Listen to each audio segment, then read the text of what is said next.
Hello student, आप लोगों का स्वागत है हमारे यूट्यूब चैनल JQPCCSE अकेडमी में स्नेहा।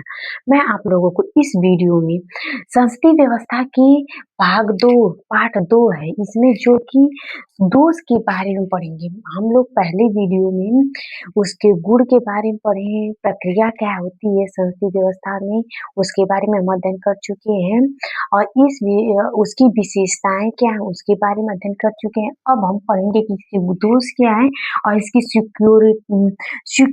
स्वीकार्यता की कारण क्या है, इसके दोष क्या है और स्वीकार्यता के कारण क्या है। तो संसदीय व्यवस्था के कुछ दोष है जिसको 5 तरीके से विभाजित किया गया है, जिसमें कि अस्थिर सरकार जो है, अस्थिर सरकार, इसके संसदीय व्यवस्था में सरकार जो होती है वह निश्चित नहीं होता है कि जो सरकार है वर्तमान में वो अपने कार्यकाल को पूर्ण करेगी।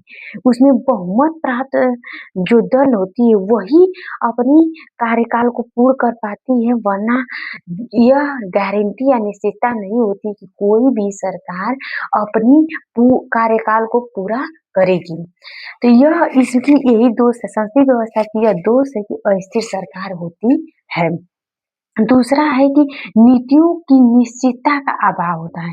यहाँ पे संसदीय व्यवस्था में नीति का निर्धारण, दीर्घकालिक नीति जो बनाई जाती है उसकी निश्चितता का अभाव होता है। कोई भी सरकार दीर्घकालिक नीति का बनाती है, मगर उसमें नीतियों को संचालन में अभाव हो जाता है, निश्चितता का अभाव होता है। मंत्रिमंडल की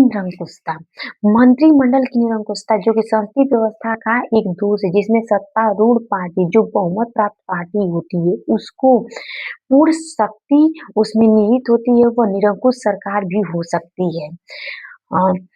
निरंकुश होने की कारण डर होता है। और शक्ति पृथकीकरण का विरोध, इस संसदीय व्यवस्था में शक्ति पृथकीकरण का विरोध है, क्योंकि जो कैबिनेट होती है वह कार्यपालिका और विधायिका दोनों के सदस्य होते हैं। कैबिनेट के जितने भी सदस्य होते हैं वह कार्यपालिका और विधायिका के दोनों के सदस्य होते हैं। इसलिए यहाँ संसदीय व्यवस्था में यह दोष है कि जो शक्ति का पृथकीकरण है वह का विरोध है। अकुशल व्यक्तियों द्वारा सरकार का संचालन, जो भी हमारे देश में के संचालन में लोग नेता मंत्री शामिल होते हैं उनके पास प्रशासनिक शैक्षिक की कमी होती है, इसीलिए अकुशल व्यक्तियों द्वारा सरकार का संचालन होता है। इसका ये भी दोष है संसदीय व्यवस्था का।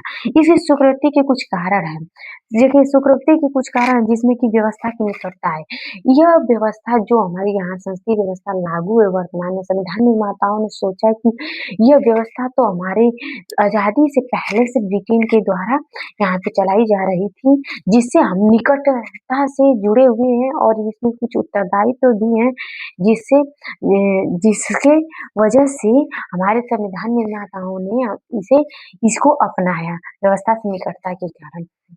दूसरा है कि उत्तरदायित्व का विशेष अधिकार को वरीयता दिए गए, जो उत्तरदायित्व उसे विशेष रूप से हमारे यहाँ वरीयता हमारे संविधान निर्माताओं ने दी, जैसे कि भीमराव अम्बेडकर ने इसे विशेष रूप से वरीयता दिया। उन्होंने कहा कि हमारे देखिए लोकतांत्रिक भारत के लिए स्थायित्व और उत्तरदायित्व दो महत्वपूर्ण है, स्थायित्व और उत्तरदायित्व।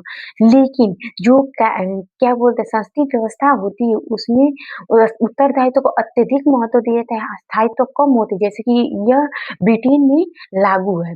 ब्रिटेन में और भारत में भी संसदीय व्यवस्था लागू है जिसमें स्थायित्व कम होता है, उत्तरदायित्व अधिक होता है। अमेरिकी व्यवस्था में जो संसदीय व्यवस्था है उसमें स्थायित्व अधिक होता है, उत्तरदायित्व कम होता है। तो हमारे यहाँ जो व्यवस्था लागू है उत्तरदायित्व को अधिक वरीयता दिया जाता है।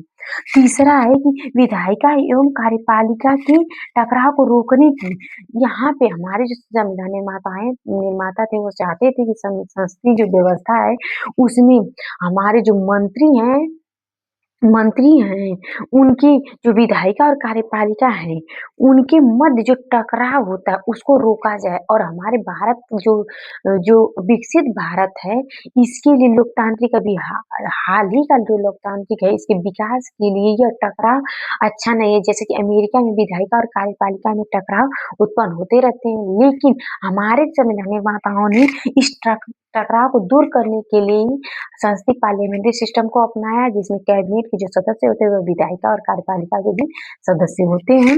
और भारतीय समाज की प्रकृति, हमारे देखिए भारत की समाज की ऐसी प्रकृति है जिसकी वजह से हमारे संविधान निर्माताओं ने पार्लियामेंट्री सिस्टम को अपनाया, क्योंकि हमारे समाज को विविधतापूर्ण रूप से है। हमारा देश के सामाजिक से सांस्कृतिक है, धार्मिक है, विविधताएं हैं, जाति विविधताएं हैं और भौगोलिक विविधता है, जिसके कारण हमारे संविधान निर्माताओं ने कहा कि हमारे देश के लिए संसदीय व्यवस्था अति महत्वपूर्ण और सही है। तो इस कारण हमारे संविधान निर्माताओं ने हमारे संसदीय व्यवस्था को, जो कि ब्रिटेन की संसदीय व्यवस्था, उसको हमारे यहाँ अपनाया और यह हमारे देश के लिए भी सही है। और आज हमारा देश कितनी अच्छे से ग्रोथ कर रहा है और आगे भी विश्व गुरु के बनने के लक्ष्य को 1947 तक प्राप्त करने के लिए तात्पर्य है। और हम भी उनके हम भी देश के भविष्य हैं, इसलिए हम भी उसके विकास में सहयोग कर रहे हैं। और हमें भी लाइक कीजिए, सब्सक्राइब कीजिए एंड फॉलो कीजिए। एंड हमारी वीडियो अच्छी लगे तो, and thank you for watching my video.